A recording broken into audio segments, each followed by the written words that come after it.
अब illustration number 20, इसमें भी दो इलस्ट्रेशन है। First if the regression line is y cap is equals to x by 2 plus 5 and sx is to sy is equals to 5 is to 8. Find the coefficient of determination. Illustration 20 में first question is y cap is equals to x by 2 plus 5, sy is to sx is equals to 5 is to 8. It means that here b is equals to 1 by 2. How? अगर न्यूमरेटर में कुछ भी नहीं है, it means that there is a 1. अगर कुछ नहीं है डिनोमिनेटर में, 1 यहाँ पे लिखे या ना लिखे कुछ फर्क नहीं पड़ता। तो b is equal to 1 by 2, क्योंकि डिवाइड में क्या है 2, तो b is 1 by 2 plus y cap is x by 2 plus 5। यहाँ पे a की वैल्यू नहीं है, क्योंकि a किसके साथ होता है a प्लस बी एक्स, यहाँ पे है x बाई 2, तो x के साथ जो होता है वो होता है b, और जो इंडिविजुअल होता है वो होता है a। तो यहाँ पे b is equal to 1 by 2 S Y upon S X, यहाँ पे क्या दिया है, दोनों के बीच का रेशियो दिया है, तो इस तरह से लिख सकते हैं S Y by S X is equal to 5 by 8, right, क्योंकि S Y upon Sx is equals to 5 upon 8. So we have to find out the coefficient of determination. It means r square. So first of all we have to find out the value of r, and thereafter their square. So d is equals to r into sy upon sx. We know the value of d. We have to find out the value of r. So r को जो है हम यहीं पे रखते हैं, और ये जो है उसको हम b के साथ लेके जाएंगे। b is 1 by 2 is equal to r as it is into sy upon sx is 5 by 8. Now r as it is 5 by 8 को हम लेके जाते हैं इज इक्वल टू के दूसरी साइड। अगर इसको हम ऑपोजिट साइड लेके जाएंगे तो ये क्या हो जाएगा, रिवर्स, 8 by 5 1 by 2 प्लस यहाँ से यहाँ 8 by 5 is equal to r। r as it is 5 by 8 को हम लेके गए दूसरी side. r is equal to 8 into 1 is equal to 8 and 5 into 2 is equal to 10. So we get the value of r is 0.8. Now we have to find out r square. So r square is equal to 0.8 square, which is 0.64. We get the value of coefficient of determination is 0.64. This is the first question of illustration number 20. Now second question, if the regression line of y on x is 4x plus 5y minus 65 is equal to 0, find the value of regression coefficient of b. We have to find out the value of b with the use of this equation. What is the equation? 4x plus 5y minus 65 is equals to 0. Our original जो है formula which is y cap is equals to a plus bx. So हमें चाहिए यहाँ पे y, फिर a और फिर bx। जो y की वैल्यू है वो जाएगी फर्स्ट, देयर आफ्टर a यानी कि इंडिविजुअल जो वैल्यू होगी वो, एंड देयर आफ्टर bx यानी कि x वाली जो वैल्यू होगी वो। इस फॉर्मूला को इस फॉर्मूला के हिसाब से हमें क्या करना है, सेट करना है। समझ में आ रहा है? तभी हम फाइंड कर पाएंगे the value of b। Now 5y यहाँ इस तरफ लेके आएंगे is equal to 65 minus 4x।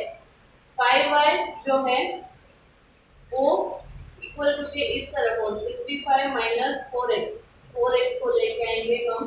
5y जो है यहाँ पे ही रहेगा, 65 माइनस है इक्वल्स टू के दूसरी जगह पे जाएगा तो वो हो जाएगा प्लस, और 4x जो है माइनस वो इक्वल टू के दूसरी जगह पे जाएगी तो हो जाएगी माइनस। तो we get S Y 5y is equal to 65 minus 4x।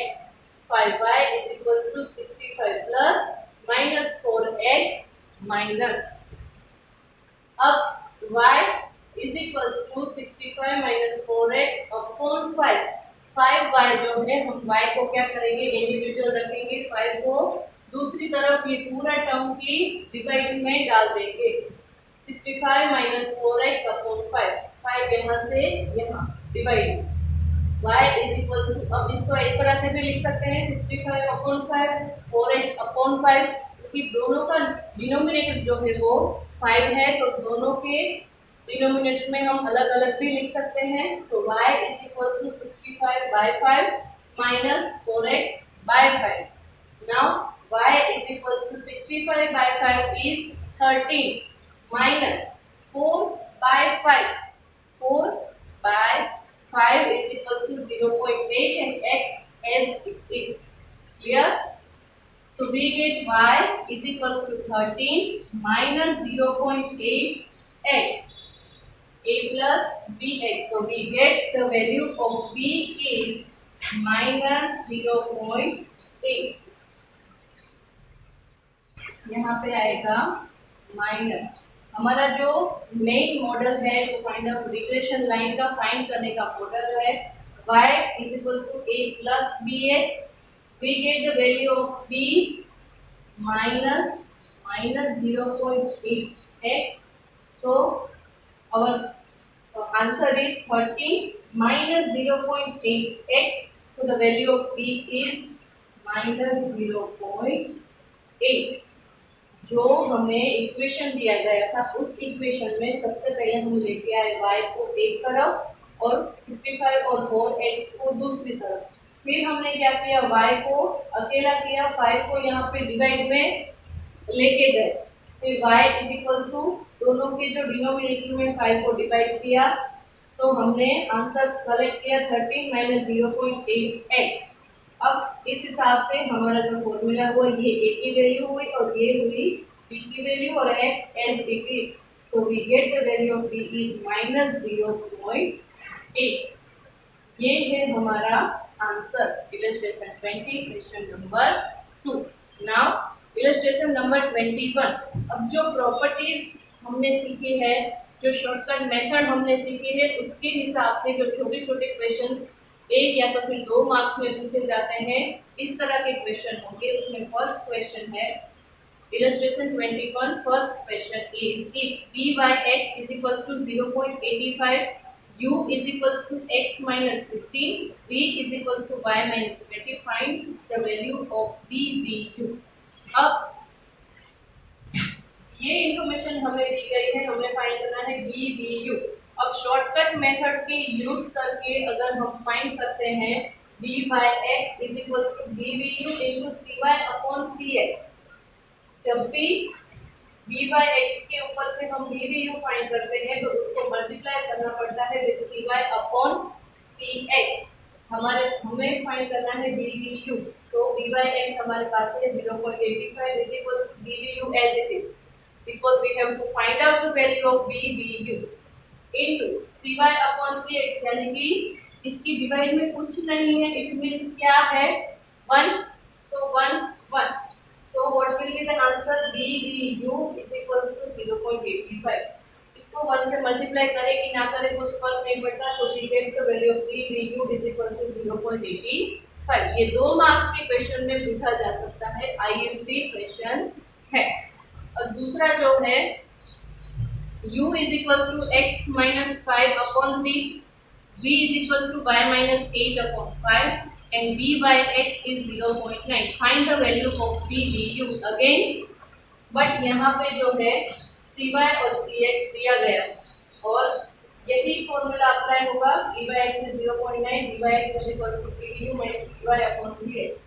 ये जो है cx और ये जो है वो cy,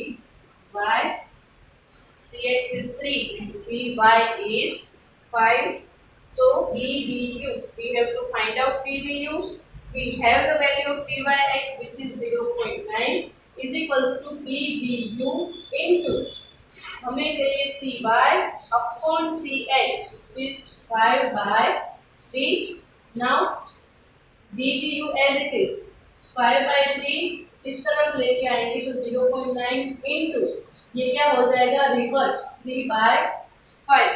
तो dVu is equals to 0.9 into 3/5 is 0.54. So we get the value of dVu is 0.54. इस तरह से सारे सम सॉल्व करने हैं। और दो सम है, एक है if u is equals to 10x minus 4.5, v is equals to y minus 50/10 and v by x is equals to 0.25. Find the value of dV2। अब यहाँ पे 10 से मल्टीप्लाई करो या तो फिर जो है 1/10 से मल्टीप्लाई करो, आंसर क्या आता है सेम। तो यहाँ पे cx की जगह पे हम लेंगे 10 और cy की जगह पे लेंगे हम 1/10। क्लियर? इस तरह से सोल्व करोगे सेम फॉर्मूला अप्लाई होगा v by x is equals to dvu upon cy upon cx।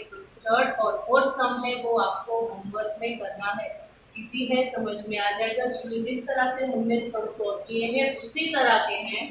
Next जो है u is equals to 5x minus 40, v is equals to 2 multiplied by y minus 18, v by x is 1.6। find the value of dvu। यहाँ पे जो है c x हो जाएगा 1/5 और cy हो जाएगा 1/2 और इस तरह से सोल्व होगा।